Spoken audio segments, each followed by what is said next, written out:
खेले जान तोहर गलिया में आई मिया रात वही हम रंगवा लगाई असो के होली तोहरे नाम बाए ब्यास।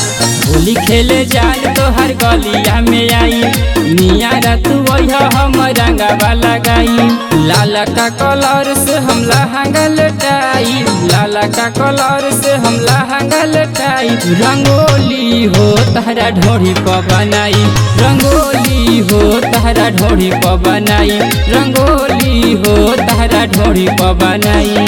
माँ Durga recording studio Vikramganj.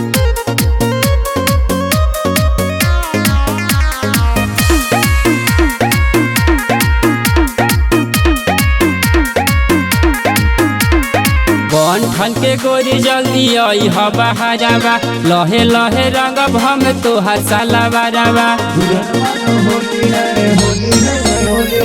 Tension ली हो जाने नहीं भर पाई जाई जब भीतरी तमाजा खूबे आई आगे हरियर पीछे पियर लगाई आगे हरियर पीछे पियर लगाई रंगोली हो तहरा ढोरी पर बनाई रंगोली हो तहरा ढोरी पर बनाई रंगोली हो तहरा ढोरी पर बनाई।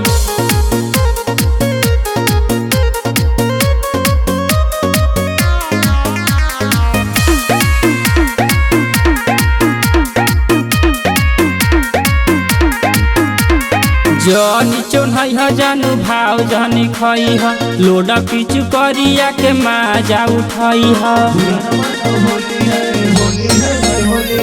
असु के फागुन तोहर बनी इतिहास हो तोहर गोविंदवा कुछ कई दी खास हो माना कई देबू तो हम मर जाई माना कई देबू तो हम मर जाई रंगोली हो तहरा ढोरी पर बनाई रंगोली हो तहरा ढोरी पर बनाई रंगोली हो तहरा ढोरी पर बनाई।